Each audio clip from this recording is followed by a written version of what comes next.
Salut à tous, ici Envergure et voici le deuxième épisode de notre format spécial Draft 2023 et surtout spécial Victor Wembanyama. Une fois par mois, on va suivre la progression de celui qu'on attend pour être la prochaine star du basketball français. On va la suivre avec beaucoup de précision. On va aussi parler de l'actualité de ses concurrents à la draft NBA, de ceux qui pourraient pourquoi pas tenter de lui voler la place de numéro 1, en tout cas être dans la green room avec lui le soir de la draft. Victor et les autres, notre podcast, l'épisode 2, c'est parti. Le père aimait Hugo, il prénomma Victor, ce fils dont le destin défraya les gazettes.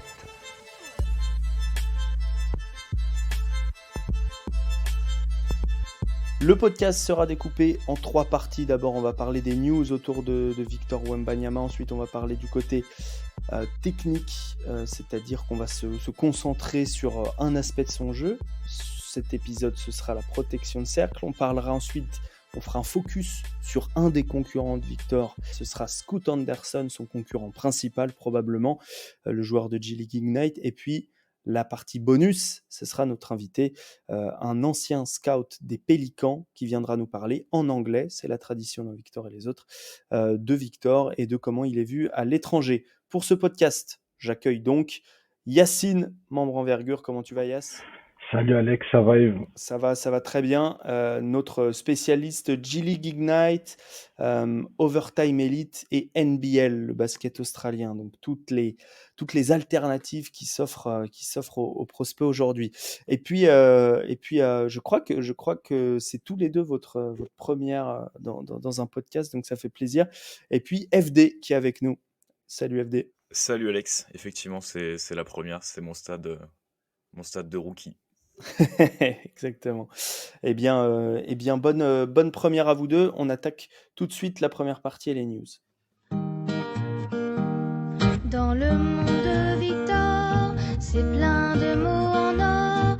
Dans le monde de Victor, que vais-je trouver d'abord? Messieurs, les news. En gros, qu'est-ce que vous retenez du mois écoulé ? Qu'est-ce qui vous a marqué ? On avait enregistré le dernier épisode et on l'avait sorti juste avant les matchs de Boulogne-le-Valois face à l'Ignite, donc les matchs à Las Vegas dans lesquels Victor a brillé. Yacine, qu'est-ce que tu retiens ? Je retiens beaucoup de choses. Déjà que la hype, elle a triplé les mondiales maintenant, depuis les deux matchs contre la G-League Ignite. Ça a vraiment pris une grosse ampleur, surtout avec la NBA qui a racheté les droits des matchs de Victor. Donc oui, il y a beaucoup de choses qui ont changé. Et Victor répond présent, que ce soit sur le terrain et même en dehors. Je pense pas qu'il ait pris la grosse tête. Il est toujours souriant. Donc voilà. FD ? Ouais, monter en puissance médiatique, mais surtout sur le terrain. Je trouve qu'il prend beaucoup plus ses aises dans le collectif de Boulogne-le-Valois. Il comprend maintenant. Il a eu cette première phase d'expérimentation au début de saison où il a essayé, il a pris des risques, il a essayé des nouvelles choses et maintenant il comprend ce qui est efficace et il commence à devenir un joueur avec moins de déchets. Et cette prise en puissance individuelle lui permet vraiment de faire des énormes performances en ce moment. Mais j'aime bien aussi, puisqu'il est plus en confiance dans le collectif, en ce moment, je le trouve un peu plus altruiste. Et je vois sur ces derniers matchs où, notamment contre Bourg-en-Bresse et contre Limoges, il essaie de beaucoup plus impliquer ses coéquipiers. Et là où avant il prenait beaucoup de tirs compliqués au poste, maintenant il va chercher ses coéquipiers dans l'altruisme. Et ça, je trouve que c'est une très bonne évolution. Il va chercher des lancers francs aussi. C'est par rapport à ses premiers matchs, je ne sais pas ce que tu en penses, mais il va provoquer un peu plus de fautes, peut-être jouer un peu plus au contact. Ouais, ouais, je pense que notamment l'expérience G-League Ignite et notamment le premier carton du premier match où il a eu un petit peu de mal au poste face au poste 5 de G-League Ignite qui était très physique où il n'a pas réussi à l'enfoncer. Un petit peu moins de tirs compliqués au poste et effectivement un petit peu plus de mouvement vers le panier. Ça va lui donner des fautes. Ça va le forcer aussi à faire des kick-outs de temps en temps et je trouve qu'il le fait mieux. Il aurait pu le faire un petit peu plus tôt dans la saison, mais là, il a commencé à vouloir impliquer ses coéquipiers et c'est positif. Il y a encore du déchet, mais c'est positif. Là où il a aussi pris en agressivité, c'est au niveau du rebond offensif. Mm. Je le trouve plus actif au rebond offensif et sa longueur, forcément, l'aide à gober ses rebonds. Mais une fois qu'il a chopé le ballon, je trouve qu'il va plus au cercle et effectivement un petit peu plus de contact. Yacine, tu les as vus les matchs des Metropolitans face à la G League Ignite. Qu'est-ce qui t'a marqué dans le jeu cette fois? Tout à l'heure, tu disais, voilà, hype mondial, la NBA qui rachète les droits, etc. Vraiment dans le jeu, comment Victor t'a marqué pendant ces 2 matchs? Il m'a marqué parce que moi je le trouve altruiste. Il n'a pas cherché à vouloir prouver. Il a laissé le jeu venir à lui. Et c'est ce qui a fait qu'il a performé. Il n'a pas essayé vraiment de toujours être à vouloir tirer à 3 points, prouver qu'il peut le faire. Il a essayé de jouer un peu partout et ça a fonctionné.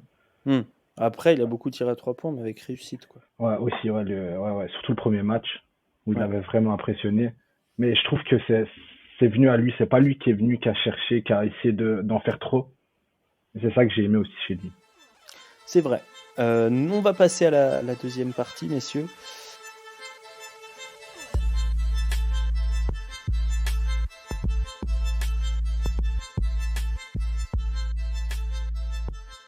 Deuxième partie, donc on va parler, si vous le voulez bien, de la protection de cercle de Victor. Et alors là, on va vraiment rentrer dans le détail, hein. Donc on va essayer d'être un petit peu précis. On va commencer par toi, FD. J'aimerais que tu me parles des déplacements défensifs de Victor, ce qu'il y a de bon, ce qu'il y a de moins bon, ce qu'il y a à travailler, et, et comment on peut imaginer ça évoluer dans un contexte NBA. On parle des déplacements défensifs, notamment pour protéger le cercle, puisque c'est le thème, la protection de cercle. Alors, sur ces déplacements, la première chose à évoquer, on va commencer par l'évident, mais pour un joueur de sa taille, il a une mobilité qui est anormale. Voilà, ça c'est la première chose, mais il faut quand même poser les évidences au départ. Il a une mobilité qui, couplée en fait à sa longueur, fait qu'il peut couvrir énormément de terrain en très peu de temps.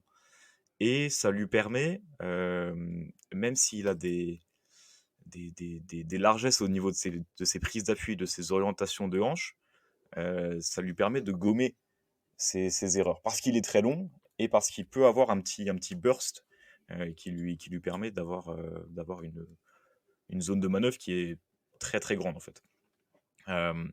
Là où je pense qu'il y a vraiment des progrès à faire, c'est notamment au niveau du pick and roll. On parlera après de ses couvertures, mais quand il défend en drop, il a une orientation des hanches qui lui permet pas de réagir très rapidement, ou en tout cas pas de suivre l'attaquant ou de rester devant lui.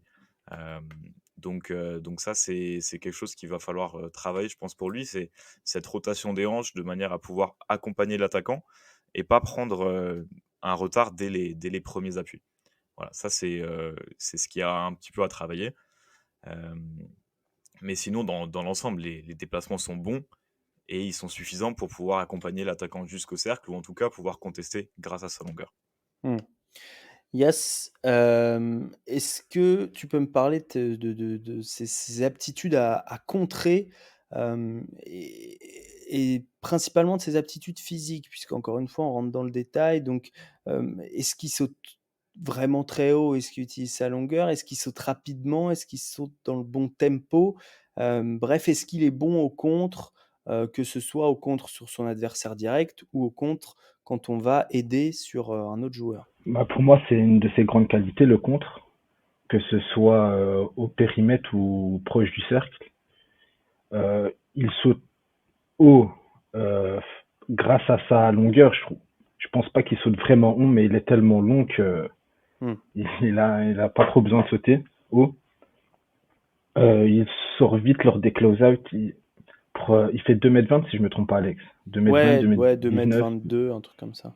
C'est juste, c'est exceptionnel. C'est du jamais vu. Il n'a pas peur lors des switches de défendre les arrières, puis les arrières meneurs. Pour moi, c'est dur de critiquer sa mobilité, tellement c'est exceptionnel pour un Ouais. joueur de cette envergure-là, en tout cas.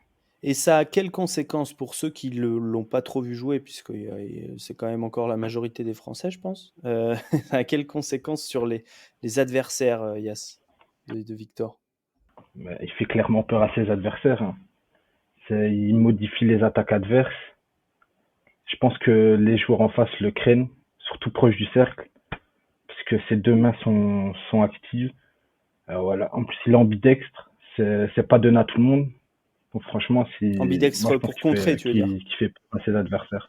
Ouais, Ouais, et oui. exactement. On parlait, FD, tu mentionnais le pick and roll tout à l'heure, on peut peut-être aller un peu plus loin là-dessus, mais est-ce que toi, tu penses qu'il y a une couverture idéale ou est-ce qu'il sait tout faire? Tu disais qu'en drop, il était un peu moins bon, mais quelle est ta vision des choses sur les couvertures de pick and roll de Victor? Comment il est utilisé cette année par les Metropolitans et comment il pourrait être utilisé en NBA? Ouais, alors sur l'utilisation en pick and roll, je dirais pas que le drop est une faiblesse, mais je vais y revenir. Ils ont commencé surtout en drop. Le premier match contre Gravelines Dunkerque, c'était énormément de drop, avec un espèce de... Oui, où Victor défendait en dessous du niveau de l'écran. Donc Mmh. en drop, il y avait aucune volonté de changer, avec le défenseur du garde qui passait au-dessus. Et donc le job de Victor était juste d'empêcher l'accès au cercle en attendant que le garde revienne sur le porteur de balle. C'était pas non plus un drop super profond comme on peut le voir en NBA avec des équipes comme Milwaukee ou Utah avec du Rudy Gobert où vraiment on attendait dans la raquette. Non, c'est plutôt à peine en dessous du niveau de l'écran. Donc Victor pouvait quand même contester les tirs à 3 points. C'est ça la grande Mmh. force de Victor. Et c'est une force qui est vraiment inédite pour le coup, beaucoup de joueurs que je regarde. C'est même en drop, il est capable d'altérer un tir à 3 points qui serait pris par le garde quoi, en sortie d'écran. Ouais. Parce que même en contenant le drive, il est capable d'avoir un effet sur le pull-up. Donc ça, c'est... Il y a quelques situations où il est en drop, mais il arrive quand même à contrer le tir à 3 points. Et ça, c'est un atout qui sera super utile même en NBA. Maintenant, au fur et à mesure de la saison, on a vu les Metropolitans varier un petit peu leur couverture de pick and roll, notamment sur les postes 2-3. Quand c'est des postes 2-3 qui prennent les écrans, on n'hésite pas à changer. Voilà, sur les derniers matchs, face à Bourg, face à Blois, on a vu Victor changer sur des postes de 3. Et bah, ça se passe bien en fait. Ça se passe bien. Il y a très peu de situations où il est vraiment pris de vitesse, et j'en ai presque pas vu. Euh, là où il a un petit peu de mal, c'est face au changement de direction rapide et face aux feintes de tir. Mais sur Switch, il n'y a pas trop de soucis non plus. Il y a eu très peu de situations où il a switché sur des postes 1 ou sur des postes 1 très rapides, mais même là, il suffit qu'il prenne un ou deux pas de recul, qu'il laisse un petit peu plus de place et qui force le poste 1 à tirer au-dessus de lui. Et en fait, c'est très rare, parce que ce que disait Yacine sur cette peur de Victor Wembanyama, bah, on le voit aussi sur la couverture de pick and roll. Sur le premier match face à Gravelines Dunkerque, il y avait vraiment cette impression que Victor était ciblé, ils ont fait énormément de Mmh. pick and roll sur lui, ils ont beaucoup joué face à son drop. Bah, en fait, ça n'a pas beaucoup fonctionné. Et maintenant, on se retrouve avec beaucoup d'équipes qui, justement, ne veulent pas impliquer Victor Wembanyama dans des pick and roll. Donc, laisse son attaquant dans le corner pour éviter que Victor Wembanyama soit autour du ballon sur les phases Mmh. d'attaque. Donc, si je te suis, on va peut-être l'utiliser. Alors, eux, ils appellent pas, ils ont une nuance sur le drop, les Américains, en termes de vocabulaire, pour un peu expliquer quand même aux auditeurs. Ils appellent ça le contain. C'est quand tu fais pas totalement du drop à la Rudy Gobert, mais quand tu es quand même au-dessous du niveau de l'écran au moment où le joueur prend l'écran, quoi. Ouais, oui, mais là où ça va peut-être poser problème, si l'écran est posé très haut, parce qu'on voit en NBA que les écrans sont posés plus haut qu'en Betclic et League. Voilà, on imagine le cliché, c'est un peu Damon Lillard, quoi, où Mmh. Portland pose des écrans très très hauts. C'est là où Victor a un petit peu de mal, puisque sur une défense de contain, il va être bah, du coup en 1 contre 1 face à des gardes. Et c'est là si le porteur de balle change très rapidement de direction et commence son drive, c'est là qu'il a un petit peu de mal parce que le défenseur, enfin, Victor est arrêté. L'attaquant arrive déjà avec un petit peu de vitesse et avec un changement de rythme. Là, il peut prendre l'avantage sur Victor. C'est là où il y a eu quelques cas, notamment le fils de John Stockton, pour ceux qui ne savaient pas, joue en Betclic Elite. 2-3 fois, il a pris l'avantage là-dessus. Parce que Victor est un petit peu sur les talons, un peu flat-footed, et du coup se fait surprendre sur un changement de direction et perd son duel. Donc attention, voilà, sur le contain, oui, si les écrans sont posés un petit peu haut, attention à l'espace, quoi. Attention à l'espace qu'il y a derrière. Oui, tu disais placement des Mais c'est vrai appuis. que... Ouais, c'est ça, c'est l'orientation initiale des appuis qui pour l'instant est pas optimale, quoi. C'est là qu'il a perdu la plupart de ses duels. Yacine, est-ce que tu peux parler de comment tu le vois défendre, toi, en NBA? FD parlait voilà, on peut peut-être faire du contain, mais attention si l'écran est posé très haut. Et j'aimerais aussi que tu me parles de en premier lieu, de sa lecture des aides. Est-ce que pour toi, il est bon dans les timings? Est-ce qu'il est toujours là au moment où son coéquipier à l'opposé se fait passer? Est-ce qu'il arrive à ne pas se faire distraire quand son joueur est impliqué dans une action qui est finalement juste une diversion pour réellement jouer un vrai pick and roll à l'opposé? Est-ce qu'il sent déjà ces choses-là? Ou est-ce qu'il a encore évidemment de l'expérience à engranger? Est-ce qu'il est avancé là-dessus? Pour moi, il n'est pas encore avancé là-dessus, surtout quand il est haut, pas proche du cercle. Les aides, il les fait pas bien. Il sort pas assez vite, alors que quand il est proche du cercle, ben là, il a plus facile. C'est pour ça que la plupart de ses blocs sont proches du cercle. Et donc, moi, je pense qu'au niveau de la lecture du jeu, quand il est un peu haut, il a encore des difficultés, surtout quand il est face à des meneurs rapides.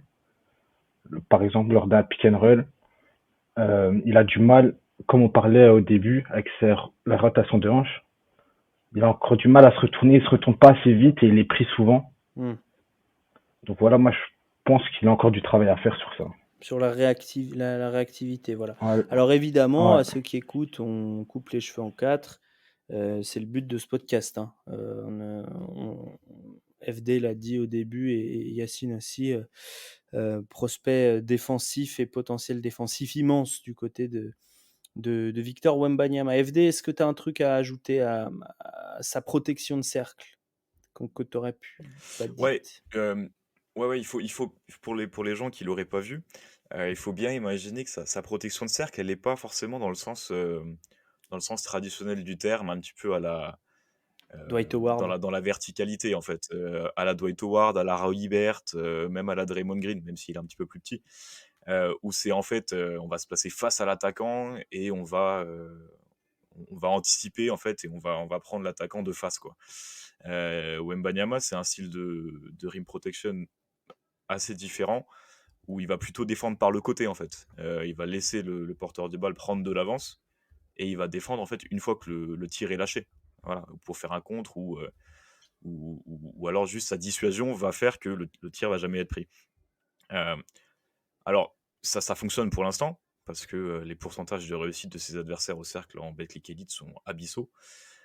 Abyssaux, je sais pas. Abyssaux, c'est bien. Abyssaux, mais je pense que pour l'instant, c'est aussi par nécessité.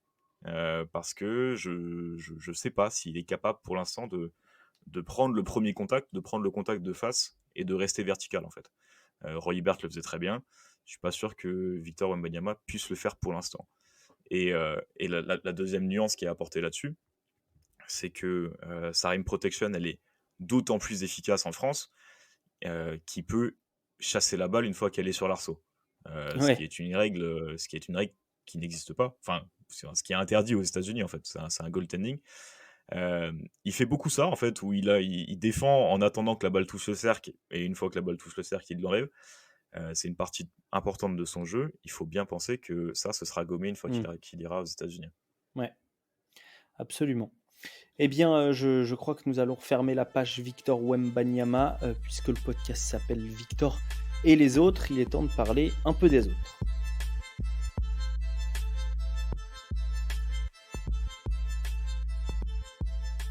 Et les autres, en l'occurrence aujourd'hui, c'est Scoot Anderson, joueur de G-League Ignite, qui n'a pas encore 19 ans, qui les aura en début d'année prochaine. Il joue, allez, meneur arrière, 1m93, 88 kg. Il était déjà en G-League Ignite l'année dernière et il y est retourné cette année. C'est pour créer un duel face à lui que les Mets sont allés jouer à Las Vegas face à lui et aux autres de G-League Ignite. Mais franchement, lui est le joueur projeté numéro 2 et si Victor n'était pas là, il serait projeté numéro 1 probablement assez largement devant les autres membres de la QV, à raison ou à tort. Hein. On n'est pas là pour faire des mock drafts tout de suite. Déjà, Yacine, il a commencé sa saison, hein, Scoot, on est d'accord? Oui, oui, il a joué les 2 premiers matchs. Hier, il n'a pas joué contre les Lakers, l'équipe réserve de Lakers. Mais les 2 premiers matchs, oui, il a joué. Et cette année, c'est combien de... C'est un calendrier plus grand, c'est ça, hein, pour la Ignite? Je te pose des questions Oui, pièges. ils participent au championnat, si je Ouais, me trompe pas. ouais, Donc, normalement, oui. Surtout s'ils font les playoffs. ouais, c'est ça. Plus de matchs que l'année dernière, qui était encore un peu perturbé par le Covid. On voulait pas prendre de risques du côté de la G-League Ignite. Donc, on a cette équipe Ignite et qui va jouer contre les équipes, en gros, affiliées aux franchises NBA et qui se trouvent en G-League. Yes, tu l'as vu jouer donc face lors du premier des deux matchs, puisque lors du deuxième des matchs contre les Mets, il s'est blessé assez rapidement. Lors du premier des deux matchs face à Wembanyama, puis lors de ces deux premiers matchs cette saison, comment tu trouves qu'il a évolué cet été, sachant que j'ai oublié de donner ses points forts, mais vraiment on est sur un joueur très vif, à la fois vif et à la fois puissant en fait, qui monte au cercle très facilement évidemment, qui a un gros handle, mais ses qualités de base, c'est voilà, rapidité, balle en main, capable de créer un peu pour les autres et puis surtout finition très fort dans la raquette. Comment il a évolué cet été par rapport à ce que tu le voyais faire l'année dernière? Premièrement, il a évolué sur sa défense, enfin, surtout contre les Metropolitans. Là, Après, je sais pas si c'est parce qu'il jouait contre Victor et il voulait prouver. Mais vraiment, sur des séquences épatées, parce que l'année passée, c'était pas trop ça niveau défense. Hmm. Leur défense au périmètre, parce qu'il peut défendre que les postes 1 ou 2. Je le vois pas défendre sur un 3. Mais il était explosif, rapide, puissant, il défendait durement, alors que l'année passée, c'était pas le cas. Et aussi, sur son premier match, il était pas assez régulier sur ses pull-ups à mi-distance. Et je trouve que lors du premier match, il en a mis quelques-uns et franchement, on a vu un progrès là-dessus. Hmm. Après, il est Et, toujours en difficulté sur son tir à longue distance. C'est vraiment son gros défaut. et sur les aspects vraiment techniques, est-ce que ce soit sur bon, le tir à mi-distance, est-ce que tu as vu que la gestuelle avait changé ou non, ou c'est juste la réussite? Sur le handle, est-ce qu'il y a de la progression? Sur la passe, est-ce qu'il y a de la progression? Voilà, sur les aspects vraiment techniques, les trois grands aspects techniques offensifs avec ballon. Je pense pas pour moi, sa mécanique n'a pas changé. Il est plus Mhm. en réussite. Il tente plus aussi. Après, son premier pas est toujours aussi explosif. Il va toujours aussi vite. Euh, il est, son handle est très très bon. Ce qui lui permet de se balader et d'accéder plus facilement au cercle. Il est très fort proche du cercle. Non, je pense il a évolué dans le bon sens. Après, il y a quelques défauts, mais on en reparlera. Euh, FD, quelle impression, je ne sais pas si tu l'avais vu l'année dernière, quelle impression il t'a fait Très très peu, très très peu. ouais, lors Ah, du match Ignite contre les Mets, pardon. bah une très bonne impression. Une très bonne impression. C'est vrai que j'étais un peu resté sur l'idée de quelqu'un qui était constamment dans le drive, alors très agressif, très athlétique, mais un peu toujours sur une vitesse, quoi. Et c'est vrai que cette première possession où il prend un pick and roll il prend un très bon pull-up à mi-distance, là je me suis dit ah ouais, ouais, il y a peut-être un petit peu plus que juste un Uber athlète initiateur, quoi. Et c'est vrai que Yas disait qu'il y avait ce développement au niveau du mid-range. Je pense que c'est vraiment quelque chose qui va être décisif pour lui. Puisque sur le pick and roll, je l'ai trouvé vraiment très patient pour le coup sur ce match de G-League, enfin face aux Mets, pardon. Je l'ai trouvé très patient, je trouvais qu'il prenait le temps de voir des lectures et je pense que ça va vraiment l'aider dans son playmaking. Euh, et honnêtement, j'ai regardé tous les matchs de Victor cette année, c'est le garde qui a le mieux attaqué sur Victor au cercle. Parce qu'il est capable d'aller au contact, d'encaisser le contact et de terminer après, mais aussi de faire des finitions acrobatiques et de finir autour de Victor Wembanyama. C'est le seul que j'ai vu faire ça sur l'ensemble du film que j'ai regardé. Alors, c'est une bonne chose qu'il soit meilleur que des meneurs de Betclic Elite, mais vraiment, voilà, dans le drive, dans l'impact, il m'a vraiment impressionné. Et puis, j'ai vraiment aimé, par rapport à ce que je disais au début, j'ai beaucoup aimé le contrôle qu'il dégageait, quoi. Il y a eu très peu de situations où je me suis dit, ouais, là, il va trop vite pour lui. Non, je l'ai trouvé vraiment en contrôle. Yas, tu parlais des points à améliorer pour lui.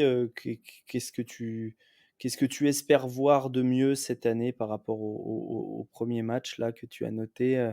Tu parlais du tir extérieur, mais est-ce que tu vois là, tu peux développer? Mais pour moi, le premier point à développer, c'est son tir extérieur. C'est vraiment son défaut. D'ailleurs, son premier match, ils ont joué contre Oklahoma City. Ouais. Il n'a même pas pris un tir. Il n'a pas pris un tir à 3 points. Il n'est pas encore en confiance. Et ça, c'est une arme qui ferait beaucoup de bien dans son jeu, je trouve. Après, ça se développe, il est encore jeune. Et être un peu moins foufou, il, il utilise trop il aime beaucoup driver grâce à son premier pas. Mais des fois, il devrait un peu plus, même si pour moi, il crée déjà pour les autres, mais il doit plus le faire. Et voilà, pour moi, il a quand même beaucoup de qualité. Il est encore jeune, il va encore progresser, ça c'est sûr. Voilà, j'ai hâte de voir la suite, hein, parce qu'il a un bel avenir, je pense. Ouais. Et comment tu le jauges, toi qui vois beaucoup d'Ignite, comment il évolue dans cette équipe? Est-ce qu'aujourd'hui il en est le leader? Comment ça se passe autour de lui dans cette équipe Ignite? En fait, déjà de base, l'année passée, il était venu juste pour suppléer Dyson Daniels et Jaden Hardy. Hmm. Et en fait, on a remarqué tout de suite que c'était lui le meilleur joueur sur le terrain, tout simplement. C'était lui le meilleur et c'était pas encore son équipe. Et je pense que cette année, c'est lui le prospect numéro un, le meilleur joueur. Et je pense qu'ils vont jouer pour lui. On va essayer de le mettre en avant. Et franchement, je le vois haut dans cette draft. Bah oui, il est projeté numéro 2. Pour toi, c'est mérité derrière Victor quand même, mais un peu au-dessus des autres. Après, je veux pas me prononcer parce que les autres, je les ai pas encore vus. Oui, si tu as vu les Donc, Thompson, quoi. mais bon. Ouais, les Thompson, ouais, exactement. Thompson. Mais je te laisse répondre à cette question. J'ai pas encore vu assez de matchs pour savoir les autres prospects. Quand on sait pas, je préfère pas parler. C'est très bien, c'est exactement ce qu'on fait à Envergure. Quand on ne sait pas, on ne dit pas. Même si là, c'est un pronostic sans égratignure FD. Il y a une classe d'écart entre lui et Victor. Comme dit, pas encore pas encore assez vu Scout. Maintenant, voilà, je pense que sur le profil, c'est compliqué de se rapprocher de Victor Wembanyama. Voilà. Ouais. Mais parce que Victor est très haut. À quel point Scout est haut, je ne sais pas, mais je pense qu'il est quand même en dessous, vu comment je donne de la valeur à Victor. Ouais. Très bien. Eh bien, messieurs, merci. Merci Yacine. Merci Alex. Merci à vous. On te lit bien sûr toute l'année sur envergure.co pour parler Overtime, G-League Ignite. On va suivre les progrès de Scout, mais également de Sidi Sissoko, notre Frenchie qui est en Ignite, même si là, il n'a pas trop joué ses premiers matchs. Et puis la NBL, il y a toujours des prospects qui sortent de cette ligue australienne.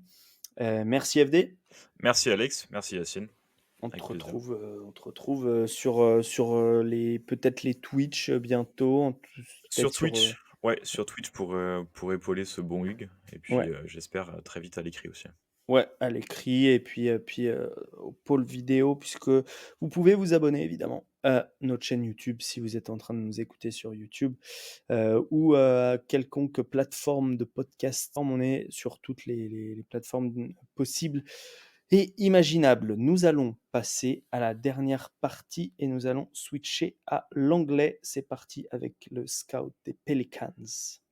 Victor Wembanyama. His arms are so long. Allez, on passe en anglais, comme d'habitude pour la dernière partie de ce podcast. Let's switch to English.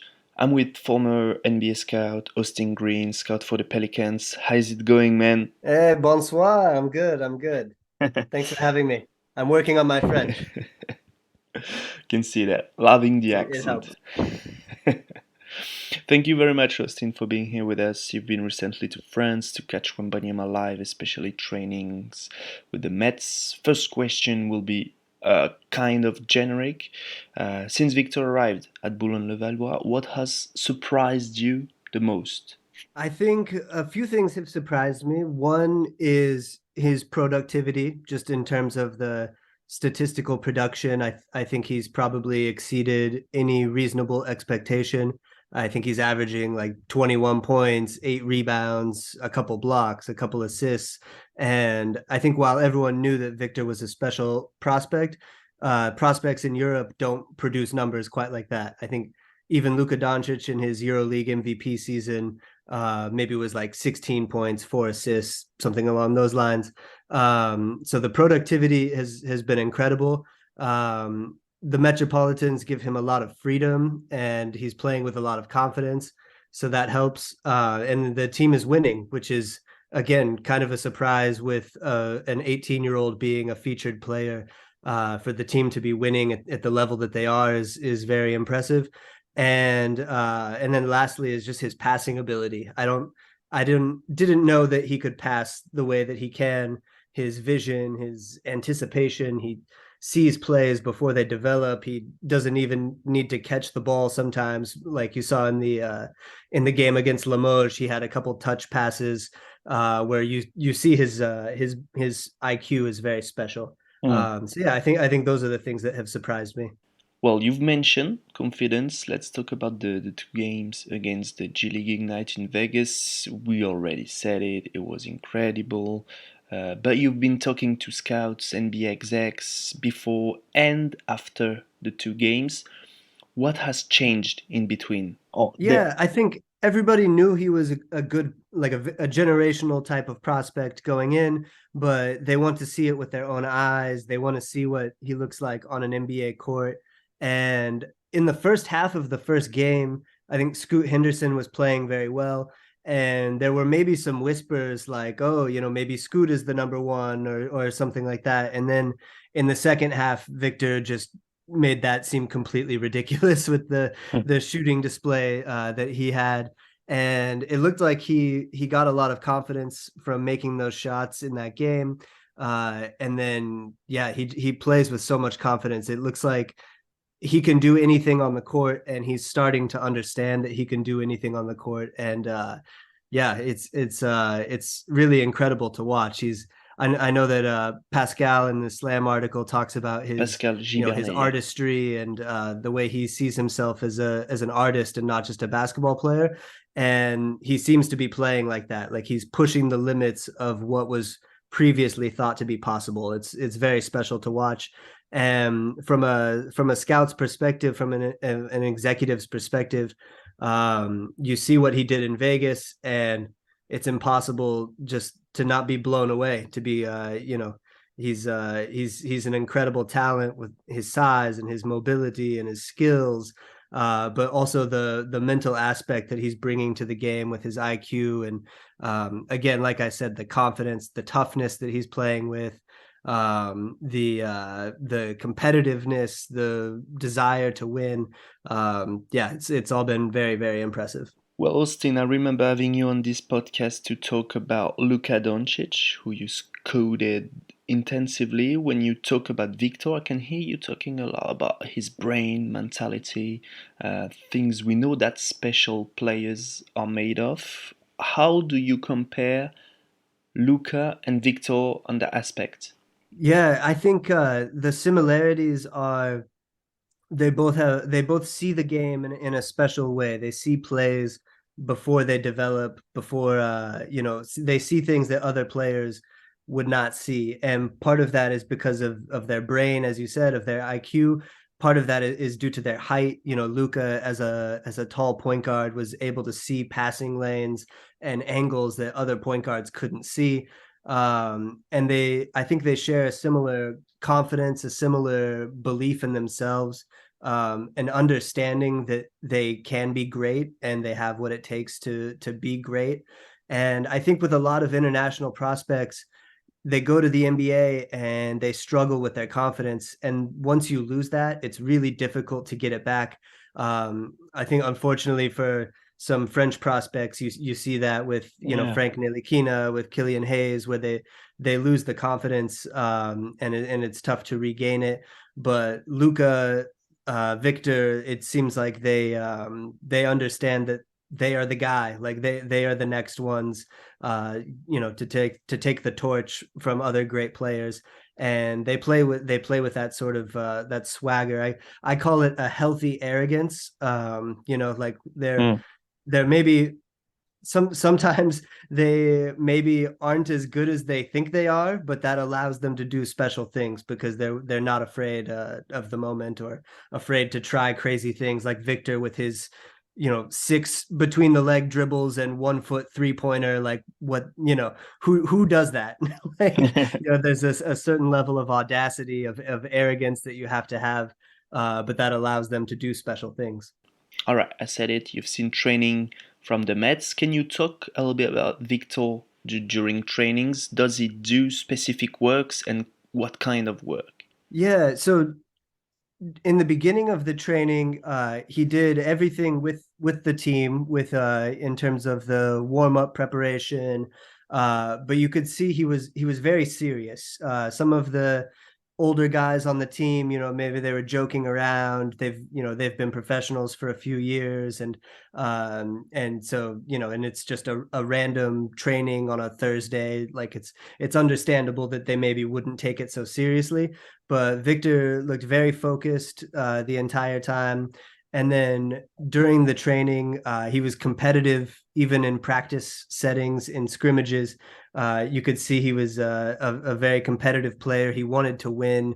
They played dodgeball at the beginning of practice, which I don't know if that translates well into French, but just a silly game at the beginning of practice, and he wanted to win, and you could see it in the way that he acted. And so I thought that was interesting. And then after practice, he worked with Vincent Collet for about 30 minutes on post-ups, on hook shots, on the angle of his hook shot, on shooting from the 3-point line. And you could see his eagerness to learn. Like, he wanted to learn. He was asking a lot of questions, and you could see he wanted to be perfect. I think I watched him make like 10 out of 13 3-pointers from one spot on the floor. And if it wasn't a perfect swish, he was angry. Like, he wanted to be perfect. Like, just making the shot wasn't good enough. I think that shows he has a special mentality and a desire to be great. A last question to conclude. Let's talk about things Victor can work on. What do you think is the priority? Could be a skill, could be a physical aspect. What, in your opinion, could make it his pathway to greatness easier if he improves it? Yeah, so I mean, he's such a fantastic player. There's not much, to be honest, but I think there's a few things I've noticed with his jump shot. Sometimes his toes are pointing a little bit too far to the left rather than pointing toward the basket. That's something when I was with the Pelicans that Brandon Ingram fixed with our shooting coach, Fred Vincent, who's renowned as a great shooting coach. And he was saying that, shooting, it starts with your base, with your feet. And if your feet are pointing too far in one direction, it's more difficult to be balanced, to be consistent. So like in the most recent game against Limoges, I noticed that Victor shot a transition 3, and he shot it very quickly, and his feet were pointing at like a 45-degree angle to the left. So he didn't square his feet, and so he missed the shot. Defensively, I think there are a few times where he's maybe his hips, he kind of he'll turn a little bit unnecessarily, and that can cause him to lose his man. On rebounding, every once in a while he'll get pushed around a little bit more. With his high center of gravity, that's probably always going to be a problem to some degree, but it would be good to see him be more physical with his rebounding.